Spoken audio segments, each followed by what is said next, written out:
like, what are we, I don't know. Here's another one.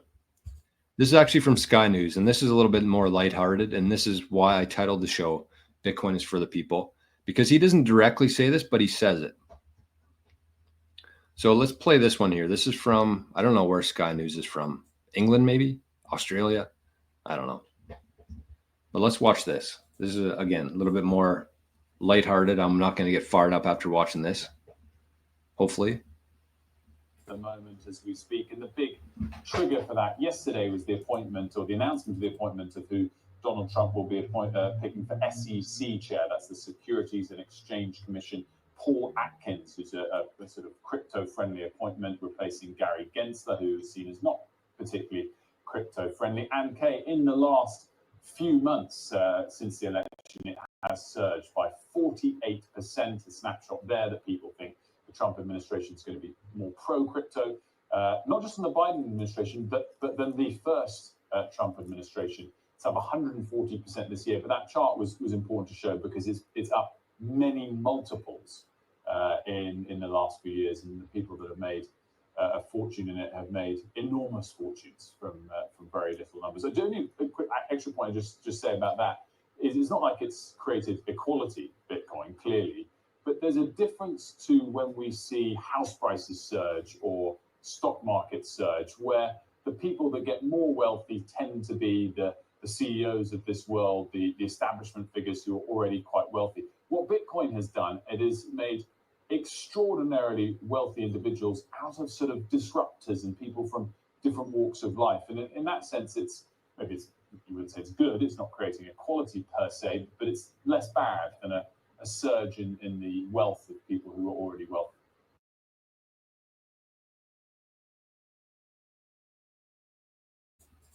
It's not good, but it's less bad. I mean, I don't know if he, worded that perfectly, but he's on the right track, I think. And his message there, I completely agree with. And he said, usually when housing prices, when gold, when these different assets, when stocks go up, it's usually the rich that gets richer because they are the ones who hold these assets. And a lot of them, you have to be some sort of accredited investor. You have to have X amount of down payment. You already have to have wealth to become wealthy. That's how the old system was. But with Bitcoin, you don't need to be an accredited investor to be part of this. You don't need $25,000 to put a down payment just so your purchasing power can go, can stay on par with the inflation. You don't need that. You can take $20, you can buy 20,000 sats. And if you sit on those 20,000 sats for the next 10 years, you're going to be leaps and bounds ahead of some of these dipshits on TV.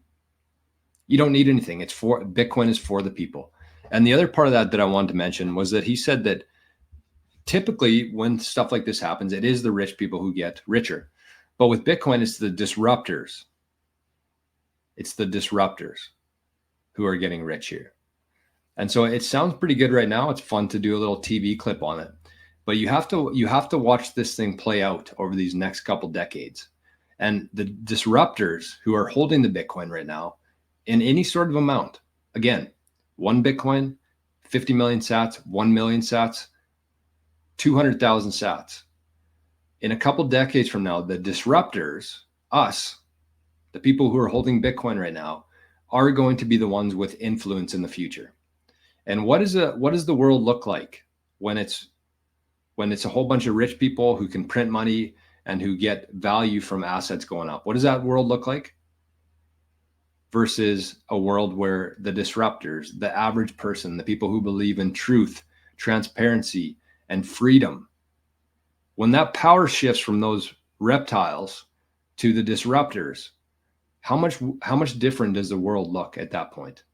And yes, it's going to take a while to play out, but Bitcoin is for the people, and the future of Bitcoin and the future of our society with Bitcoiners in charge with influence is going to look night and day compared to what it is today.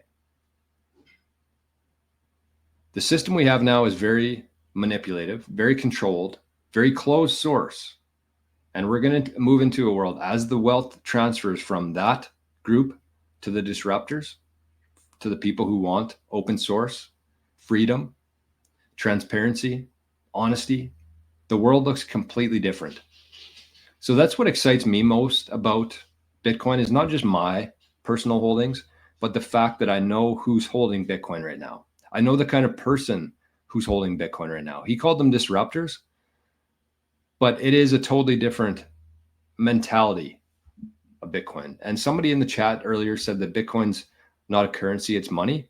I don't think it's either of those two things. I mean, that's what we're going to use it for, but Bitcoin itself is just a completely different system. That's what it is. It's a completely different mentality and a completely different lifestyle. And that's what I failed to grasp, I think, for the first couple of years while I was in Bitcoin, was that this thing isn't just a money. It's not just an investment. This is a whole different way of looking at things in the world.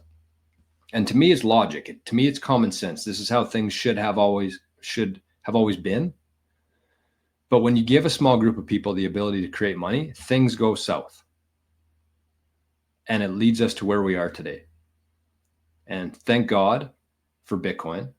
And thank God that people, the disruptors of the world, as he called them, are going to be the ones who hold influence in the future.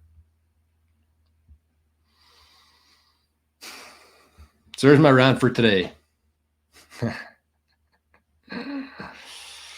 Alan Howick is here to disrupt. I love that. Me too. Me too. Fuck that system. So, I mean, we started the show on a very positive note. We end the show on a very positive note.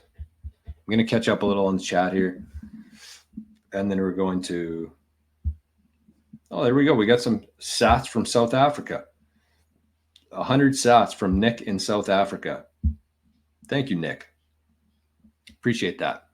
I hear Arnie walking around. Maybe he'll show up. Arn? Do you want to come say thanks to all the people who zapped you? No, he's hiding. He's camera shy now. I don't know what's going on with that guy. So as soon as I end it, he just comes and sits here for the rest of the day. But it's almost like he knows that he's on camera. It's kind of weird. I mean, he's got a pretty good sense. I think animals have a better sense than people in a lot of ways. Okay, so sorry about those rants. I got a little bit carried away with the financial advisors maybe. But, you know, I call it as I see it. Raven. And it's going to be it's going to be interesting to see how that whole thing plays out. Like with the financial advisors in the next decade or so. It's going to be very interesting. I think that there are financial advisors who are already into Bitcoin. I know a few of them myself, and who are doing the right thing for their clients. And I think that they are going to be the ones that are around in 10 years from now. And I think if you think about it that way, if you think about it through that lens, if you're on the side of like Bitcoin is either going to 0 or $1 billion, if you understand that, like if you understand that this thing either fails or it succeeds, and let's go on to the assumption that it succeeds. So I think that that's going to be the main difference over this next decade for success and failure. The financial advisors who fail to adopt Bitcoin and embrace Bitcoin are going to fail. The ones who do embrace it, do have the best interests for their clients, are going to be the ones that are around.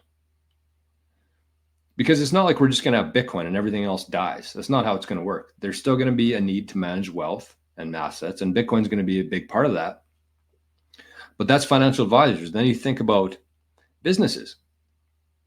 Businesses who fail to embrace, adopt, and hold Bitcoin on their balance sheet are going to fail. And it's not so much like accepting right now. I don't think that that's the biggest aspect here. I think it's the businesses who are turning their profits and their balance sheet into Bitcoin. Those are going to be the ones who succeed in 10 years from now. So we got financial advisors, we got companies, and countries is going to be the exact same thing. The countries who embrace this technology, embrace this asset, make it easy for their citizens to use, to hold, to transact, to eliminate the tax on that, those are going to be the countries that are around in 10 years from now and add Bitcoin to their balance sheet.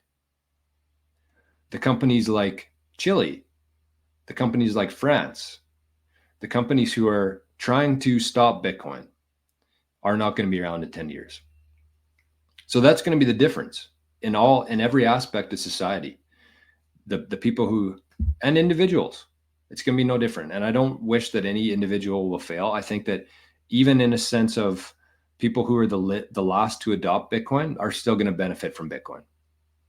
But the ones who are here today are going to be the ones who have influence in the future. So I think for this next decade, we're going to see that really go like this. And the difference there of the path is going to be embracing Bitcoin and not embracing Bitcoin.